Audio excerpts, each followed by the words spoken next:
तो hello everyone, कैसे हैं आप लोग। आज हम लोग को पढ़ना है वेलोसिटी के बारे में। मैं स्पीड आप लोगों को बता दिया था, स्पीड में जितने पार्ट होते हैं वही बता दिए थे। और अभी आज हम लोग वेलोसिटी के बारे में पढ़ने वाले हैं। तो वेलोसिटी के बारे में डिस्कस करने से पहले सबसे पहले मैं आप लोगों से एक बार ये पूछूंगा कि क्या आप लोगों ने जो स्पीड हमने बताई थी उस पर आपने प्रैक्टिस किया था न्यूमेरिकल्स का। क्योंकि आप चाहे लाख थ्योरी पढ़ लीजिए, लाख डेरिवेशन कर लीजिए, लेकिन जब तक आप उसके न्यूमेरिकल प्रैक्टिस नहीं करेंगे तब तक वो सारी चीज़ें निकल जाएँगे हाथ से। तो सबसे पहली चीज़ क्या है कि अगर आपको साइंस में कमांड हासिल करनी है, अगर आप कमांड चाहते हो तो सबसे पहले आप न्यूमेरिकल को सॉल्व किया करो। आज हम लोग पढ़ेंगे वेलोसिटी, मतलब कि वेग। और अगर न्यूमेरिकल मैं सॉल्व कराऊँगा तो मैं अलग से न्यूमेरिकल का एक पार्ट बना के और अपलोड कर दूँगा, जिससे कि आपको प्रैक्टिस करने में आसानी हो जाएगी। तो चलिए आज हम लोग वेलोसिटी के बारे में पढ़ते हैं। और वेलोसिटी में के बारे में पढ़ने से पहले आप आपने डिस्प्लेसमेंट यानी विस्थापन के बारे में क्या आपने देखा है, मतलब सुना है क्या पढ़ा है? क्योंकि अगर जो विस्थापन आपने नहीं पढ़ा है तो फिर वेलोसिटी पढ़ने का कोई मतलब नहीं है, क्योंकि सबसे पहले आपको विस्थापन जानना जरूरी है। तो मैंने विस्थापन को बहुत अच्छे से कवर किया हुआ है, अगर आप नहीं जानते हैं तो आप एक बार मेरे वीडियोस को देख सकते हैं। तो सबसे पहले हम लोग वेग के बारे में आज डिस्कस करने वाले हैं, तो उसी के बारे में हम लोग डिस्कस करेंगे। जो उसके की पॉइंट थे उसके बारे में हमने आप लोगों को बताया कि सबसे पहले आप लोगों को विस्थापन के बारे में जानना है, और विस्थापन से पहले आप लोगों को vector quantity, sorry,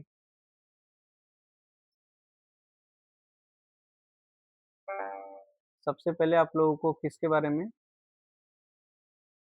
vector quantity, एक सेकेंड, टाइपिंग थोड़ी हो नहीं पा रही है सही से, यानी सदिश राशि के बारे में। मतलब ये विस्थापन और सदिश राशि यानी डिस्प्लेसमेंट और वेक्टर क्वांटिटी दोनों का जानना आप लोग के लिए अति आवश्यक है। कारण ये है क्योंकि हम लोग जब ये पढ़ेंगे तो इसमें इन दोनों चीज़ों का जिक्र आएगा, और अगर आप इसको नहीं पढ़े हैं तो फिर आप लोग के लिए समस्या हो जाएगी, क्योंकि कॉन्सेप्ट क्लियर नहीं हो पाएगा क्या मैं बता रहा हूँ और क्या चीज़ें छूट, किन चीज़ों को आप लोग छोड़ छोड़ देंगे, फिर वो दिक्कत हो जाएगी। तो चलिए हम लोग वेलोसिटी यानी वेग के बारे में जानते हैं कि वेग क्या होता है। तो वेग होता है कि अगर हम अ, इकाई समय में, यानी इकाई समय में और निश्चित दिशा में जितनी दूरी तय की जाती है, जितनी दूरी तय करते हैं, उसे हम लोग वेग के नाम से जानते हैं, यानी उसे वेग कहते हैं। अच्छा, चलिए थोड़ा-सा डिस्कस ये करते हैं कि अभी आप ये सुने हो कि विस्थापन के बारे में। हमने विस्थापन की जगह पे दूरी इस शब्द इस्तेमाल किया है, तो आप यहाँ विस्थापन भी इस्तेमाल कर सकते हैं। मैंने दूरी इसलिए इस्तेमाल की क्योंकि यहाँ पे हमने निश्चित दिशा लिख दिया है, इस वजह से हमने दूरी इस्तेमाल किया है। अगर यहाँ दिशा नहीं लिखा होता तो हम विस्थापन का ही, ज़ाहिर-सी बात है कि विस्थापन का ही इस्तेमाल करते।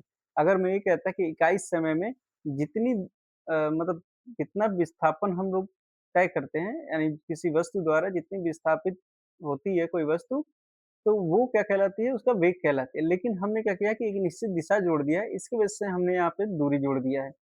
नहीं तो ऐसे हम कहते हैं कि किसी वस्तु द्वारा इकाई समय में, या कोई वस्तु, सॉरी किसी को हटा दीजिए, कोई वस्तु लिख दीजिए यहाँ पे, ज़्यादा आसान होगा। कोई वस्तु इ कोई वस्तु इकाई समय में, इकाई समय में जितनी विस्थापित होती है, जितनी विस्थापित होती है, वह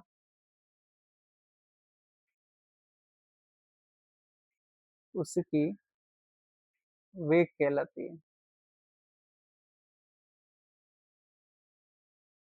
या वेग कहलाता है। ये उसका, उसकी उसकी नहीं, उसका लगा लीजिए, वह उसका वेग कहलाता है। चलिए, इसमें तीसरी चीज़ क्या है कि वेग को हम लोग वी से लिखते हैं और इसका जो एसआई यूनिट होती है, एसआई यूनिट जो इसकी होती है वो होती है मीटर प्रति सेकंड। अच्छा, मीटर प्रति सेकंड होने का कारण ये है क्योंकि जो विस्थापन होती है ना, ये जो विस्थापन होती है ये भी क्या है, एक लेंथ है, एक दूरी है, एक लेंथ है यानी लंबाई है। इसी वजह से इसकी जो मात्रक होती है वो मीटर प्रति सेकंड होती है। इसका फ़ॉर्मूला होता है v इज़ इक्वल टू विस्थापन बटे समय। तो विस्थापन क्या है? विस्थापन एक लेंथ है, एक लंबाई है जिसकी वजह से हम उसको मीटर में नापते हैं और समय को तो पता ही है कि सेकंड में नापते हैं। तो ये क्या हो गया, मीटर प्रति सेकंड इसका एसआई यूनिट हो गया। अच्छा, इसमें सबसे मेन चीज़ क्या है? एक चीज़ आप लोग नोट करिए और नोट ये करना है, यहाँ पे लिखिए नोट और नोट में ये लिखिए कि वेग ऋणात्मक हो सकता है, धनात्मक हो सकता है और ज़ीरो भी हो सकता है। क्यों? क्योंकि हमारी विस्थापन जो होती है वो क्या होती है कि ज़ीरो भी हो जाएगी, ऋणात्मक भी हो जाएगी और धनात्मक भी हो जाएगी। तो इस वजह से वेग भी हमारा क्या हो गया, ऋणात्मक, धनात्मक और ज़ीरो भी हो सकता है। लेकिन इसको हटा दो नहीं तो कन्फ्यूज़न हो जाएगी। लेकिन आपकी दूरी जो होगी वो हमेशा दूरी कह रहे हैं, सॉरी। अगर आपकी चाल जो होगी वो हमेशा क्या होगी, पॉजिटिव होगी। रीज़न रीज़न ये है क्योंकि उसमें जो डिस्टेंस है, जो उसमें डिस्टेंस है वो ऑलवेज पॉजिटिव होती है और इसमें जो डिस्प्लेसमेंट होता है वो ऑलवेज पॉजिटिव, नेगेटिव या ज़ीरो तीनों हो सकते हैं। तो इसमें कोई कन्फर्म नहीं होता है कि कौन-सा क्या रहेगा। तो आज वेलोसिटी के बारे में हमने कवर किया और इस पे आप लोग जो भी आपके न्यूमेरिकल्स हैं उसको आप ट्राई कर सकते हो। अगर नहीं आता है तो आप कमेंट सेक्शन में उन क्वेश्चंस को लिख के दे सकते हैं, मैं उनको सॉल्व करवा दूँगा। अब अगले दिन एक हमारा क्या रह जाएगा, एक त्वरण रह जाएगा, यानी एक्सेलरेशन रह जाएगा और एक्सेलरेशन के बाद से हम लोग जो ग्राफ है, ग्राफ को समझेंगे और ग्राफ बहुत ही ईज़ी है।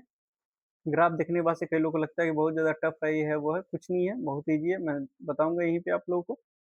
तो अगर मेरी वीडियो आपको पसंद आई हो तो मेरे फेसबुक पेज को फॉलो करिए और मेरे जो चैनल है द क्लच एजुकेशन अड्डा उस पे जाके उसको सब्सक्राइब करिए। ऐसी इंटरेस्टिंग वीडियो, अगर आपको लगता है कि मेरी वीडियो इंटरेस्टिंग है और कुछ जानकारी आपको मिल रही है उससे, तो कमेंट सेक्शन में अपनी राय ज़रूर दें। आज के लिए बस इतना ही। Thank you.